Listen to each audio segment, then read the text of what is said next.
بسم اللہ الرحمن الرحیم، السلام علیکم۔ کیپٹل ٹاک میں خوش آمدید۔ آج حکومت اور اپوزیشن کے تعلقات میں اچانک ہمیں بہتری نظر آئی ہے۔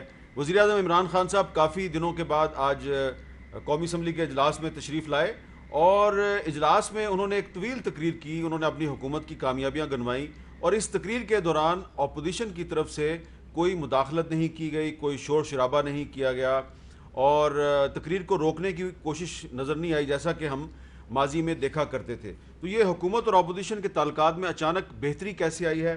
اور اس کے علاوہ وزیر اعظم صاحب جو ہیں وہ ان کے بارے میں ان کی اپنی پارٹی کے لوگ کہہ رہے تھے کہ وہ پارلیمنٹ میں نہیں آتے، تو آج وہ پارلیمنٹ میں آئے اور انہوں نے ایک ایسی تقریر کی جس میں وہ اپنی حکومت کی پرفارمنس کو ہائی لائٹ کر رہے تھے۔ تو انہوں نے بجٹ کی بجائے پرفارمنس کو ہائی لائٹ کیوں کیا؟ اس کے علاوہ آپ جانتے ہیں کہ وفاقی وزیر برائے سائنس اور ٹیکنالوجی فواد چودھری صاحب نے آج ایک ٹویٹ کیا ہے اور اس میں انہوں نے کہا ہے کہ جب تک مجھے وزیر اعظم کا اعتماد حاصل ہے میں کسی کی خواہش پہ استعفیٰ نہیں دوں گا۔ تو یہ ٹویٹ انہوں نے کیوں کی ہے؟ کون ان سے استعفیٰ مانگنے کی کوشش کر رہا ہے؟ اور آپ جانتے ہیں کہ سپریم کورٹ آف پاکستان نے آج ایک سو موٹو نوٹس لیا ہے اور ایک مذہبی رہنما کی طرف سے سپریم کورٹ کے ججز کے بارے میں کچھ نازیبا الفاظ پر مبنی ایک ویڈیو جاری کی گئی تھی، اس کا انہوں نے نوٹس لیا۔ ان معاملات پہ گفتگو کریں گے۔ ہمارے ساتھ موجود ہیں فواد چودھری صاحب اور ہمارے ساتھ موجود ہیں جناب رانا ثناءاللہ صاحب، مسلم لیگ نون پنجاب کے صدر، اور آج وزیر اعظم کی تقریر کے دوران خاموشی سے بیٹھے ہوئے تھے، جس کو کہ میں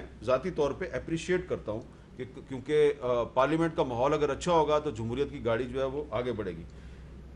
رانا صاحب آپ کی اجازت سے میں گفتگو کا آغاز فواد چودھری صاحب سے کر لیتا ہوں۔ فواد صاحب، یہ آج قومی اسمبلی میں اچانک حکومت اور اپوزیشن کے تعلقات میں ہمیں بہتری دیکھنے میں نظر آئی ہے اور وزیر اعظم صاحب نے اپنی پرفارمنس کو ہائی لائٹ کیا ہے۔ تو آپ اس ڈیولپمنٹ کو کیسے دیکھتے ہیں جو اچانک حکومت اور اپوزیشن کے تعلقات بہتر ہوئے ہیں؟ تو اس کے پیچھے کوئی کسی کی ایفرٹ ہے یا خود بہت ٹھیک ہو گئے ہیں؟ دیکھیے، میرا خیال ہے کہ کل سعد رفیق صاحب نے بھی اس میں جو تقریر کی تھی، پھر باقی بھی ایک احساس تو ڈیولپ ہو رہا ہے پاکستان میں کہ ایک ورکنگ انوائرمنٹ چاہیے پارلیمنٹ کی ورکنگ کے لیے، اور پولیٹیکل پارٹیز جو ہیں ان کو ڈیفینیٹلی ایک ایسا انوائرمنٹ قائم کرنا ہے۔ فرینکلی مجھے اس بارے میں کوئی شبہ نہیں ہے کہ جب پہلے دن جب یہ پارلیمنٹ کا سیشن تھا، پہلی سپیچ تھی پرائم منسٹر کی، اگر پہلے دن پی ایم ایل این نے اور پیپلز پارٹی نے ان کی سپیچ کو سن لیا ہوتا اور جس طریقے سے وہ بڑھنا چاہ رہے تھے اگر ہم اس طرح بڑھتے تو یہ پارلیمنٹ کا ماحول پہلے ہی بہت اچھا ہو جاتا، اور حکومت اور جو تلخیاں ہوئیں اس وقت حکومت اور اپوزیشن میں شاید اتنی تلخیاں بھی نہ ہوتی، لیکن جب بھی چلے ہو جائے 2 سال لگ گئے، اگر اس بات کو بھی طے ہوتے کہ پارلیمانی لیڈرز کی تقریریں کم از کم بغیر شور شرابے کے اور بغیر اس کے جو ہے وہ سنی جائیں تو ٹھیک ہے، چلیں اچھا ہے، لیکن میرے خیال میں اس سے زیادہ بڑی کوپریشنز کی ضرورت ہے۔ پاکستان کو فنڈامنٹل ریفارمز چاہیے، چاہے وہ عدالیہ کی متعلق ہوں، ججز کی اپوائنٹمنٹ سے متعلق ہوں، ججز کو ہٹانے کے پروسیسز سے متعلق ہوں، آپ کے ہاں جو آرٹیکل 140A ہے اس کی امپلیمنٹیشن کی ہو، یہ بنیادی فنڈامنٹل ریفارمز چاہیے پاکستان کو، گورننس ریفارم چاہیے جن کے لیے حکومت اور اپوزیشن کے درمیان تعلقات کار جو ہیں وہ بہرحال چاہیے۔ اچھا رانا ثناءاللہ صاحب، آپ وزیر اعظم کی تقریر کے دوران موجود تھے، بلاول صاحب موجود تھے، خواجہ آصف صاحب موجود تھے اور آج اپوزیشن نے کوئی ہنگامہ رائے نہیں کی، کوئی شور شرابہ نہیں کیا، اس کو بہت سے لوگ اپریشیٹ کر رہے ہیں۔ لیکن وزیر اعظم صاحب آپ لوگوں کا جواب سنے بغیر چلے گئے، بلاول صاحب کی تقریر نہیں سنی، خواجہ آصف صاحب کی تقریر نہیں سنی، لیکن اس کے باوجود کیا آنے والے دنوں میں یہ جو ایک خاموش تعاون ہے یہ جاری رہے گا؟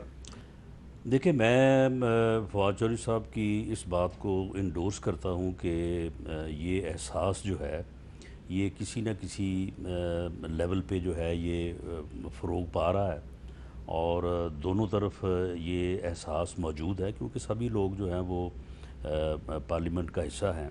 لیکن اس بات سے میں اتفاق نہیں کرتا جو یہ بات کہی جاتی ہے یا اس کو تقریباً پچھلے 2 سال میں بار بار کیا گیا ہے کہ جی پہلے دن جو ہے وہ اگر سپیچ کرنے دی جاتی تو اس سے کوئی شاید حالات جو ہے وہ بہتر ہوتے یا اس طرح سے نہ ہوتا۔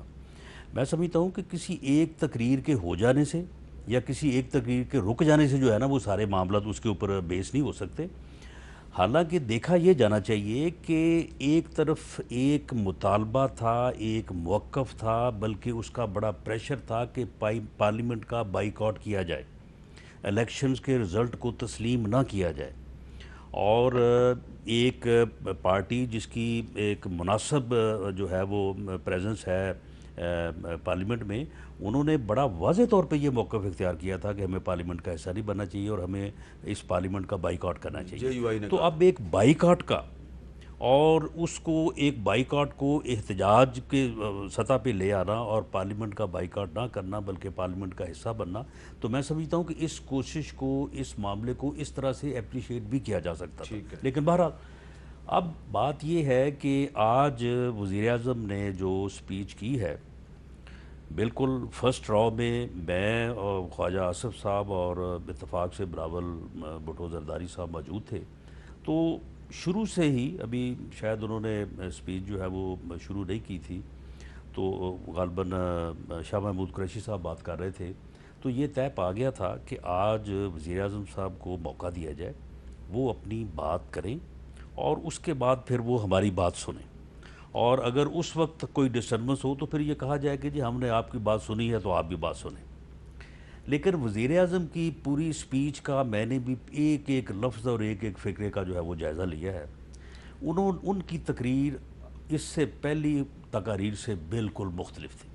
انہوں نے اپنی پرفارمنس جو ہے وہ بتائی. انہوں نے زیادہ زور اس بات پہ دیا کہ جو مسائل ان کی نظر میں جس طرح سے ہیں ان کو جو ہے وہ اس نقطہ نظر سے بیان کیا جائے، اور اس کے جو الٹرنیٹو جو ہے، آج انہوں نے ڈاکو کا لفظ، چور کا لفظ، یعنی اس قسم کا انہوں نے کوئی لفظ جو ہے وہ استعمال نہیں بلکہ کیا. انہوں نے آخر میں کہا کہ میں اپنی ریسپیکٹیبل اپوزیشن، اور بلکہ انہوں نے آخر میں جو ہے وہ جب اکاؤنٹیبلٹی پہ آئے تو انہوں نے اکاؤنٹیبلٹی کو جسٹیفائی کرنے کی جو ہے وہ کوشش کی، جو اکاؤنٹیبلٹی کا جو ایک جنرل یعنی ایک پراسپیکٹ ہے. انہوں نے اپنے نیب کی اکاؤنٹیبلٹی کو بھی ڈیفینڈ نہیں کیا. انہوں نے یہ بھی نہیں کہا کہ جی میں یہ کروں گا، میں اس کو نہیں چھوڑوں گا، میں اس طرح سے کروں گا، بلکہ انہوں نے اس بات کے اوپر زور دیا کہ یہ اکاؤنٹیبلٹی جو ہے وہ ہونی چاہیے. تو اس سے تو کوئی انکار ہی نہیں کر سکتا. تو آپ اور کو آخر میں انہوں نے جو ہے وہ یہ بھی کہا کہ وہ اپوزیشن سے چاہتے ہیں کہ اپوزیشن جو ہے وہ اس سارے معاملے میں جو ہے وہ تعاون کرے. تو اس کے بعد میں سمجھتا ہوں کہ that was 60-65% of the whole matter. لیکن اس میں یہ ہے کہ انہیں، ٹھیک ہے، ہمارا اپنی جگہ پہ جو ہے یہ موقف ہے کہ ان کے فگرز جو تھے انہوں نے اپنے نقطہ نظر سے بیان کیے، ہمارا ایک بالکل مختلف نقطہ نظر ہے. انہوں نے جو کنکلوژن ڈرا کیے ہم اس سے اتفاق نہیں کرتے. تو اگر وہ آج بیٹھتے اور بیٹھ کے اسی ماحول میں، جس ماحول میں ان کو اپوزیشن نے سنا، وہ بھی اپوزیشن کو سنتے، تو میں سمجھتا ہوں کہ یہ بہت بہتر مزہ ہوتا، دوبالا ہو اور جاتا. ان فیوچر ایسا ہونا چاہیے. مزہ دوبالا ہوا تھا. اچھا فواد چوہدری صاحب، آج تقریر میں جو پرائم منسٹر صاحب تھے انہوں نے ایک فقرہ بولا. انہوں نے کہا جی کہ کرونا پالیسی جو ہے اس میں کوئی تضاد نہیں ہے، لوگ کہتے ہیں اس میں بڑے تضادات ہیں. تو جو ان کی تقریر میں انہوں نے جو بات کی وہ بھی سن لیں، اور کچھ اور بھی معاملات ہیں. میں چاہوں گا کہ اس کو بھی آپ انالیسس کریں. اس کا آج کل آپ کا انالیسس جو ہے وہ بڑا پاپولر ہو رہا ہے، آپ کے تجزیے بڑے پاپولر ہوتے ہیں. تو ذرا وزیر اعظم صاحب کی تقریر کا میں چاہتا ہوں آپ انالیسس کریں، آج کی تقریر اور ان کی پچھلی تقریریں. ابھی کوئی اموات نہیں ہوئی تھی کرونا سے. 26 کیسز کے اوپر ہم نے لاک ڈاؤن کیا پاکستان کو. اسپیکر صاحب، اگر کسی ملک کی گورنمنٹ میں کنفیوژن نہیں تھی وہ ہماری گورنمنٹ تھی. 13 مارچ کو ہم نے لاک ڈاؤن کیا. 13 مارچ سے لے کے آج تک میری ایک سٹیٹمنٹ بتا دیں جس میں تضاد ہو. فوری لاک ڈاؤن اناؤنس کر دیا. ایلیٹ نے فیصلہ کر لیا سارے ملک کے لیے، سوچا نہیں کسی کا. میرے سے اگر وہ پوچھ لیتے صوبے تو میں کبھی اس طرح کا لاک ڈاؤن نہ ہونے دیتا. اگر آپ کو زکام ہو جائے، کھانسی ہو جائے، اس کا یہ نہیں مطلب کہ آپ کو کرونا ہو گئی ہے. اور خدا کے واسطے سارے تھوڑی سی چیز کے اوپر ٹیسٹ کرانے نہ چلے جائیں. 90% جن لوگوں کو کرونا ہوتا ہے وہ تو تھوڑی سمٹمز کے بعد ٹھیک ہو جاتے ہیں. ہم جتنا مرضی کہتے ہیں، لوگ اس کو سیریس ہی نہیں لیتے. عام لوگ سمجھتے ہیں کہ یہ کچھ ہے ہی نہیں، ایک یہ فلو ہے. جو ہم آگے دیکھ رہے ہیں کرونا کے کیسز بڑھیں گے. ہم یہ اندازہ لگا رہے ہیں کہ ہمیں جو مشکل پڑے گی وہ پڑے گی مئی کے 15 سے لے کے مئی کے 20 یا 25 تاریخ تک. ہمارے خیال میں جو پیک ہے وہ جولائی کے آخر میں یا اگست میں آئے گی، جو پاکستان میں جو پوری پیک ہے، اور اس کے بعد نیچے کیسز آ جائیں گے. اچھا فواد چوہدری صاحب، مین چیز یہ ہے کہ آج کی تقریر میں انہوں نے لاک ڈاؤن کا کریڈٹ لیا، کہا کہ 13 مارچ کو ہم نے لاک ڈاؤن اناؤنس کیا اور یہ بہت اچھا کام کیا ہم نے، لیکن کچھ دن پہلے تک وہ کہہ رہے تھے کہ یہ میرے سے پوچھے بغیر صوبوں نے لاک ڈاؤن کر دیا اور یہ ایلیٹ نے لاک ڈاؤن کیا، تو اس میں آپ کو تضاد نظر نہیں آتا؟ جو اگر پرائم منسٹر صاحب کا، اگر آپ جو سب سے پہلی بات تو یہ ہے کہ جب آپ ایک ایک لائن اٹھا کے دیتے ہیں کانٹیکسٹ کے بغیر تو وہ پھر کنفیوژن آتی ہے، لیکن اگر آپ ہولسٹک یا میکرو ویو لیں گے تو پرائم منسٹر نے کبھی بھی ان کا کنسسٹنٹ پوائنٹ آف ویو رہا ہے، وہ مکمل لاک ڈاؤن کی انہوں نے کبھی حمایت نہیں کی ہے اور مکمل اوپننیس کی انہوں نے کبھی حمایت نہیں کی ہے. انہوں نے ہمیشہ یہ کہا، اور میرا یہ خیال ہے کہ پرائم منسٹر بالکل 100% آن دا ڈاٹ اور بالکل درست تھے، اور ان کی وہ جب امپورٹنٹ بات یہ بھی سمجھیے، جب عمران خان یہ بات کر رہے تھے دنیا میں اور کوئی یہ بات نہیں کر رہا تھا کہ سمارٹ لاک ڈاؤن ہونا چاہیے. سمارٹ لاک ڈاؤن سے کیا مراد تھی؟ وہ کہہ رہے تھے دیکھیں ہم ایکسپرٹس کو اکٹھا کرتے ہیں، NCOC بنائی، اس میں تمام ادارے بیٹھے، تمام صوبے بیٹھے، وہ روز کے روز جائزہ لیں کہ آج ہم نے لاک ڈاؤن اگر کرنا ہے کیا کرنا ہے، کون سے سیکٹر کھولنے ہیں، کون سے سیکٹر بند کرنے ہیں، یعنی آپ لائف اور لائیولی ہوڈ میں ایک بیلنس کریں. ٹھیک ہے، اور یہ بیلنس کی تلاش میں انہوں نے جو ہے وہ فیصلے کیے ہیں، جو میرا خیال ہے پرائم منسٹر بڑے کنسسٹنٹ رہے ہیں شروع سے اپنی اس پالیسی. اچھا اب ایک اور بھی بات ہے، وہ بھی بڑی امپورٹنٹ ہے. انہوں نے آج ایک تقریر جو تھی اس میں اسامہ بن لادن کے بارے میں شہید کا لفظ استعمال کیا، جس پہ ویسٹرن میڈیا میں کافی سوالات اٹھائے جا رہے ہیں. سنیں انہوں نے کیا کہا. مجھے کبھی نہیں بھولتا وہ بھی ایک ہمارے پاکستانیوں کے لیے بڑے دو شرمندہ واقعات جس میں ہم سب بڑے شرمندہ ہوئے. ایک ہوا جی اسامہ بن لادن کو انہوں نے امریکن نے آ کے ایبٹ آباد میں مار دیا، شہید کر دیا. اس کے بعد کیا ہوا؟ ساری دنیا نے ہمیں گالیاں نکالی، برا ہمیں کہا. جی فواد صاحب، وزیر اعظم پاکستان کی طرف سے اسامہ بن لادن کے بارے میں کیا لفظ استعمال ہونا چاہیے، مار دیا یا شہید کر دیا؟ دیکھیں پہلی بات تو یہ ہے کہ بڑی واضح طور کے اوپر سلپ آف دا ٹنگ ہے، ظاہر ہے کہ اس کی ہمارے اس کے اوپر جو ہے وہ کیا اور اوپینین ہو سکتی ہے. پرائم منسٹر نے جو ہے جو بات کی ہے انہوں نے بالکل ایک جو ہے وہ بات ہو گئی ہے، لیکن میرا خیال یہ ہے کہ یہ اس کو ہمیں اسی تناظر میں دیکھنا چاہیے، تو ہمیں بڑھانا نہیں چاہیے. اس طرح جو بات ہوئی ہے اس کو اسی تناظر میں رہنا چاہیے. رانا ثناءاللہ صاحب اس بات کو یہیں پہ ختم کر دیں یا اس کو ایشو بنا دیں؟ میرا خیال ہے کہ اس بات کو اس لیے یہاں پہ ختم کر دینا چاہیے کیونکہ ہماری جو سوسائٹی ہے اس میں بہت بڑا ایک طبقہ ہے جو اسامہ بن لادن کے متعلق یہ لفظ استعمال کرتا ہے شہادت کے حوالے سے. تو اس لیے یہ سوسائٹی کو اس جھگڑے میں نہ ہی ڈالا جائے تو بہتر ہے. کوئی جو جیسے سمجھتا ہے اسے ویسا سمجھنے کا حق ہونا چاہیے. آپ کا بھی یہی خیال ہے اور فواد صاحب کا یہ خیال ہے تو میں آگے بڑھتا ہوں. کوئی مجھے ضرورت نہیں ہے کہ میں اس میں آپ کو الجھانے کی کوشش کروں. اچھا اب فواد صاحب یہ بتائیں کہ آج آپ کی ایک ٹویٹ ہے، اس ٹویٹ میں آپ کہہ رہے ہیں کہ اس وقت تک وزیر رہوں گا جب تک وزیر اعظم کا اعتماد حاصل ہے، کسی اور کی خواہش پہ استعفیٰ دینے کا سوال ہی پیدا نہیں ہوتا، سیاست کمزور دل حضرات کا کھیل نہیں ہے.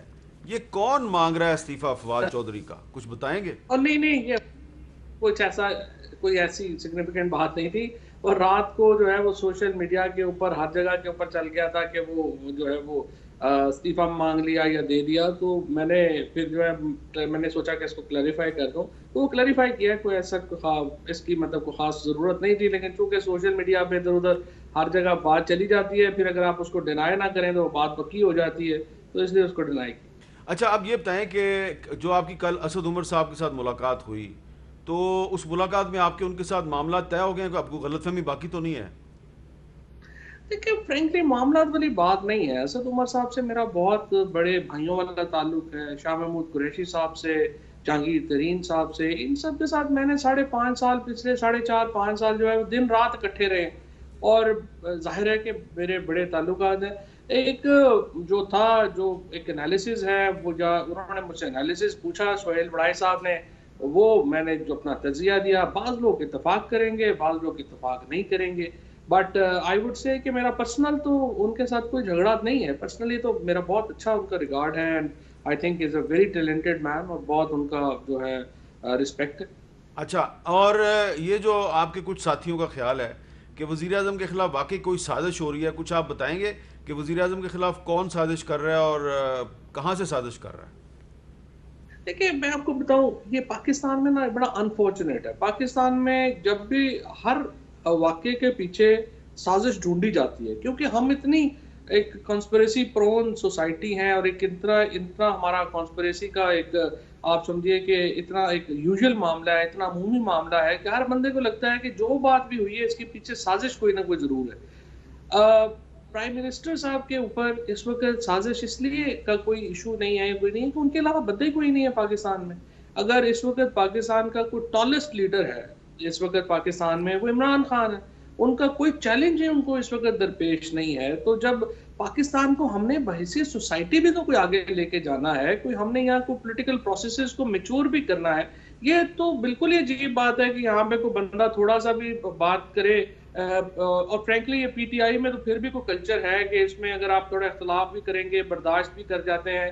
اور پرائم منسٹر صاحب کے ساتھ تو چونکہ مجھے ان کا بہت پرسنل ایک ہے، وہ ہمیشہ اس چیز کو بڑی برداشت کرتے ہیں، بڑے باقی کم لوگوں میں برداشت ہوتی ہے. لیکن تھوڑا کلچر اگر ہو جائے جس میں پولیٹیکل پارٹی لیڈرشپ کی جو ڈیسیژنز ہیں ان کے اوپر بات ہو سکے، کوئی ان سے اختلاف کا حق ہو سکے، تو کیا حرج ہے؟ اگر ہم نے اس کو بالکل ہی آپ سمجھیے کہ ڈکٹیٹرشپ میں کنورٹ کرنا ہے پاکستان کو، تو پھر تو ایک علیحدہ بات ہے. But otherwise I don't think so کہ ہر بات کو کانسپریسی کے طور پہ پیش کرنا ضروری ہے. اور جس طرح میں نے پہلے کہا، عمران خان کے خلاف کوئی سازش کا اس لیے کسی کو سوال پیدا نہیں ہوتا کہ ان کے علاوہ اس وقت پاکستان میں ان کے قد کا، ان سے زیادہ پبلک سپورٹ کا حامل کوئی اور لیڈر جو ہے وہ پاکستان میں نہیں.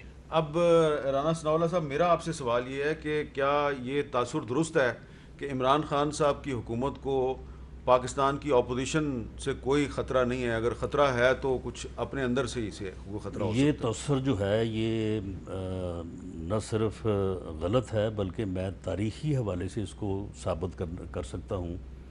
اور فواد چودھری صاحب ایک سیاسی کارکن ہے، یقیناً اس کی ان واقعات پہ، بلکہ آپ کو بھی جنوری 1977 میں پاکستان میں ذوالفقار علی بھٹو کے قد کا کوئی لیڈر موجود نہیں تھا، اور ان جتنا کوئی پاپولر بھی نہیں تھا، اور اپوزیشن جو ہے وہ نظر نہیں آ رہی تھی. اور اس کے بعد پھر تبھی الیکشن اناؤنس کیا گیا، کیونکہ بالکل راستے ہموار ہیں، بالکل فیلڈ جو ہے وہ اوپن ہے، تو کیوں نہ الیکشن جو ہے وہ کروا لیا جائے. اور اس کے بعد پھر کس طرح سے اپوزیشن آئی اور کس طرح سے پھر جو وہ ایک تاریخ کا حصہ. نہیں، لیکن اس میں تھوڑا سا مجھے ایک ضمنی سوال کرنے دینا. اپوزیشن جو ہے وہ الیکشن کے ذریعے تو بھٹو صاحب کو نہیں نکال سکی، مارشل نے بھٹو صاحب کو نکالا تھا. نہیں، لیکن کیا اس الیکشن میں جو کچھ ہوا وہ نہ ہوتا، اور اس کے بعد قومی اتحاد نے جو ایک ایجیٹیشن موومنٹ چلائی وہ نہ ہوتی تو مارشل لگ سکتا تو تھا. لیکن اس وقت کی حکومت اور قومی اتحاد یعنی کی مارشل لا صحیح لگا غلط لگا، لیکن وہ حالات جو ہیں انہوں نے اس سارے واقعات کے لیے جو ہے وہ ایک فضا حکومت بنائی. اور اپوزیشن کے مذاکرات کامیاب ہو گئے تھے، پھر مارشل لگا. نہیں، دو دیکھیں چیزیں ہیں. بات یہ ہے کہ یہ اس کے اوپر مختلف موقف ہے. ٹھیک ہے، ہمارا موقف یہی ہے کہ مذاکرات کامیاب ہو گئے تھے اور یہ مارشل لا کی ضرورت نہیں تھی. بالکل ٹھیک. لیکن اگر یہ الیکشن جس دن ہوا تھا اس دن وہ سارا کچھ نہ ہوتا جس کے اوپر ایجیٹیشن شروع ہوا، یا جس دن ایجیٹیشن شروع ہوا مارا ماری کے واقعات نہ ہوتے اور اسی دن یا دوسرے دن تو بیٹھ آپ کے اپنے اس اگر ہو جاتا. اب اپنے اس موقف پہ قائم ہے کہ پاکستان میں تبدیلی جو ہے وہ سیاسی عمل کے ذریعے آنی چاہیے، غیر سیاسی عمل کے ذریعے. بالکل صحیح ہے، بالکل صحیح ہے. لیکن یہ کہنا کہ جو ہے وہ ایک پارٹی جو ہے وہ اس کا متبادل جو ہے وہ نظر نہیں آ رہا تو لہٰذا انہیں کوئی خطرہ نہیں ہے، یہی جو ہے وہ بات جو ہے وہ سب سے زیادہ خطرے کی ہوتی ہے.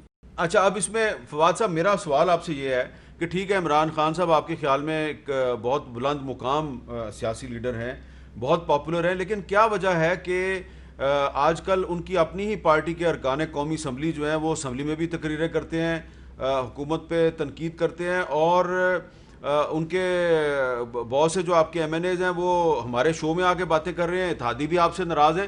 تو عمران خان صاحب اگر اتنے پاپولر ہیں تو ان کے اتحادی کیوں ان سے اتنے ناراض سے نظر آتے ہیں اور اپنے ہی ایم این اے جو ہے وہ حکومت کی پالیسی پہ تنقید کر رہے ہیں؟ دیکھیں، یہ ایک بنیادی نقطہ ہے جس کی طرف آپ نے بات کی.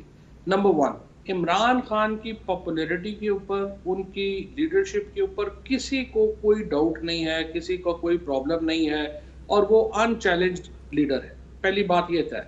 اب دوسری بات آ جاتی ہے، جی پی ٹی آئی. دوسری بات یہ ہے کہ جو حکومت کے اندر جو ایک کہہ لیں کہ جو ورکنگ ایشوز ہیں، ورکنگ پرابلمز گورنمنٹ میں ہوتے ہیں، ہر گورنمنٹ میں ہوتے ہیں، اس گورنمنٹ میں بھی پرابلمز وہ ہیں. سو بے شمار جو ہمارے ایم این ایز ہیں یا جو ہمارے ایم پی ایز ہیں، ان کے گلے ہیں، شکوے ہیں، ان میں بڑا وزن ہے. اور یہی بات جو ہے جس کے اوپر اتنا زیادہ وہ ایک کہہ لیجیے کہ میرے جو انٹرویو ہے اس کے اوپر جو ہے ایک بات گفتگو بھی ہوئی، اس میں بھی میں نے جو پوائنٹ آؤٹ کیا تھا وہ بنیادی طور کے اوپر یہی پوائنٹ آؤٹ کیا تھا کہ جو ہمارے ایک ورکنگ پرابلمز ہیں ان کو ریزالو کرنا بھی امپورٹنٹ ہے. کیونکہ گورنمنٹ دیکھیں اس کی دو لیگز ہوتی ہیں، اس کی پالیٹکس اور اس کی گورننس. آپ کی جو پالیٹکس اور گورننس ہے وہ سموتھ ہوگی تو پھر آپ ایک انتہائی کامیاب گورنمنٹ ہوں گے. اگر آپ کی دونوں میں سے ایک یا دونوں جو ہیں وہ اس طرح فل ان کی فنکشنالٹی نہیں ہوگی، گورنمنٹ کو چیلنجز آتے ہیں، پرابلمز آتی ہیں، اور وہ جو ہے وہ میرے خیال میں اس کے اوپر جو ہے وہ کام کرنے کی ضرورت ہے. اور ویسے آج آئی وڈ سے کہ جو جس طریقے کی ڈیولپمنٹس ہو رہی ہیں اب یہ مثبت ڈیولپمنٹس. اچھا یہاں پہ میں ایک جو ہے وہ پوائنٹ دینا چاہتا ہوں کہ دیکھیں عمران خان صاحب بذات خود یا ان کی حکومت، اس کی ڈیلیوری زیرو ہے. لوگوں کے مسائل میں بے انتہا اضافہ ہوا ہے، مہنگائی نے لوگوں کا جو ہے وہ جینا جو ہے وہ مشکل کر دیا ہے. میں یہ دیکھ رہا ہوں کہ post corona, not with in corona, post corona جو ہے اپوزیشن میں اتحاد، اور اس کے بعد اس حکومت کے خلاف جو ہے بھرپور جو ہے وہ ریزنٹمنٹ جو ہے میں اسے دیکھ رہا ہوں. اسمبلی کے اندر یا اسمبلی کے باہر؟ اسمبلی کے اندر بھی اور اسمبلی کے باہر بھی ایک سیاسی کارکن کے طور پہ میں یہ دیکھ رہا ہوں. اور اگر ان کا ڈیلیوری کا لیول یہی رہا جو آج ہے، اگلے 6 ماہ بھی یہی رہا، تو میں نہیں سمجھتا کہ یہ گورنمنٹ جو ہے یہ فیس کر سکے. اگلے 6 ماہ کی بات کی ہے، اگلے 6 ماہ کی بات فواد صاحب آپ کے حوالے سے بھی ہوئی ہے کہ اگلے 6 ماہ جو ہے وہ بڑے اہم ہیں. تو کل ہم نے شبلی فراز صاحب ہمارے شو پہ آئے تھے، ان سے پوچھا جی کہ کیا واقعی وزیر اعظم صاحب نے آپ لوگوں کو کہا ہے کہ اگر اگلے 6 ماہ میں آپ نے اپنی کارکردگی بہتر نہ بنائی تو حالات کسی دوسری طرف چلے جائیں گے؟ تو انہوں نے کیا جواب دیا ذرا آپ سنیں. یہ ایک مائل سٹون سا دیا خان صاحب نے، پرائم منسٹر صاحب نے، کہ 6 مہینے میں ہم جو ہے تو ادھر تک پہنچ جائیں گے. وزیر اعظم نے اپنے وزراء کو 6 مہینے کا ٹائم دیا، کسی نے وزیر اعظم کو 6 مہینے کا ٹائم نہیں دیا. نہیں ایسی کوئی بات نہیں ہے. اللہ تعالیٰ کے فضل سے جی جس جدوجہد کے ساتھ، جس سینسیریٹی کے ساتھ وہ ملک کو چلا رہے ہیں، تو انشاءاللہ ہم اپنی پوری اس کے بارے میں ہمیں کوئی فکر نہیں ہے. وزیر اعظم کا یہ کہنے کا مطلب یہ تھا کہ اگر 6 مہینے میں آپ نے اپنی پرفارمنس بہتر نہ کی تو پھر آپ کو تبدیل کیا جا سکتا ہے. نہیں بالکل، یہ تو جی ہر ایک پہ اپلائی کرتا ہے. تو فواد صاحب، یہ شبلی فراز صاحب سے آپ اتفاق کریں گے کہ وزیر اعظم نے اپنے وزراء کو 6 مہینے کا ٹائم دیا، کسی نے وزیر اعظم کو 6 مہینے کا ٹائم نہیں دیا؟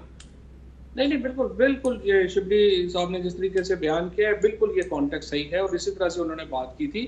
اور میں نے بھی ایکچولی اسی طرح سے بات کی تھی کہ دیکھیں پرائم منسٹر صاحب نے کہا کہ آپ نے 6 مہینے ہیں آپ کے پاس، اس کے بعد دوسرا ہاف شروع ہو جاتا ہے، اور اس میں آپ نے اپنی جو تیاری کی ہوتی ہے اس کو کنسولیڈیٹ کرنا ہوتا ہے. جتنی لمبی نہیں اپنا جو ہے وہ آپ کو موقع ملتے کہ آپ جو ہے اس کو نہ کر سکیں. تو انہوں نے یہ کہا تھا، اور بالکل شبلی نے اس کو جو کانٹیکسٹ ہے وہ بالکل صحیح آپ کے پروگرام میں جو ہے وہ بیان کر. اس میں عرض کروں جی، اس میں کوئی دوست بیٹھے تھے، تو ایک دوست جو ہے نا اٹھ کے گیا واش روم، تو ایک دھرم کی آواز آئی، تو دوست تھوڑا سا فکر مند ہوئی تھی، اتنی دیر میں وہ دوست ہے باہر آ گئے. تو انہوں نے پوچھا کہ کیا ہوا تھا؟